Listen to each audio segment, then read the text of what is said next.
السلام علیکم ورحمۃ اللہ وبرکاتہ۔ حفاظت جان و مال کا عجیب نسخہ۔ حفاظت جان و مال کے لیے مولانا اشرف علی صاحب تھانوی رحمۃ اللہ علیہ نے عمل قرآنی میں ایک عجیب و غریب نسخہ لکھا ہے۔ چنانچہ یہاں پر لکھا ہوا ہے، برائے حفاظت جان و مال، اگر کوئی شخص یہ چاہتا ہے کہ اس کی جان و مال محفوظ رہے،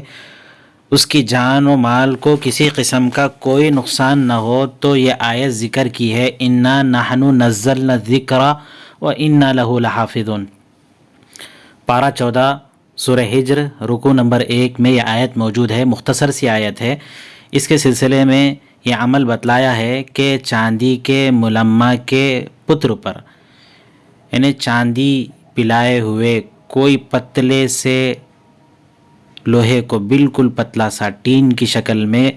چاندی کا پانی چڑھایا ہوا کوئی پتلا سا ٹین کا لوہے کا ٹکڑا لے لے، اس پر اس آیت کو لکھ کر پھر اس کے بعد جمعہ کی رات کو، یعنی جو جمعرات کی رات ہوتی ہے، جو جمعہ کی شب ہوتی ہے، جمعہ کی رات ہوتی ہے، اس میں یہ آیت 40 بار اس چاندی کے پانی پلائے ہوئے لوہے کے پتلے ٹکڑے پر پڑھے، پھر اس کو نگینے انگشتری، انگوٹی کا جو اوپر کا نگینہ ہوتا ہے، اس نگینے کے نیچے اس لوہے کے پتلے ٹکڑے کو جس پر چاندی کا پانی پلایا گیا ہے، جس پر یہ آیت لکھی ہے، اور اس کو شب جمعہ کی رات میں اس پر اس آیت کو 40 بار پڑھا گیا ہے، انگوٹی کے نگینے کے نیچے رکھ کر اس کو پہن لے، تو وہ جو انگوٹی ہے، اس انگوٹی میں چونکہ قرآنی آیت کا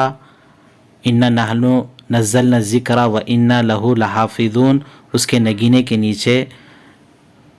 لوہے کا پتلا سا ٹکڑا ہے جس پر چاندی کا پانی پلایا ہوا ہے، اور اس پر یہ آیت لکھی ہے، اور اس پر یہ آیت پڑھی گئی ہے، اس کے ذریعے سے انگوٹی بنائی گئی ہے۔ تو اس انگوٹی کے استعمال کے ذریعے سے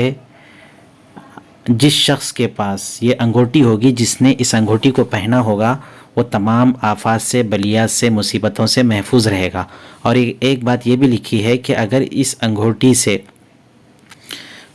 کچی موم پر نقش کیا جائے، اس انگوٹی سے کچی موم پر نقش کر کے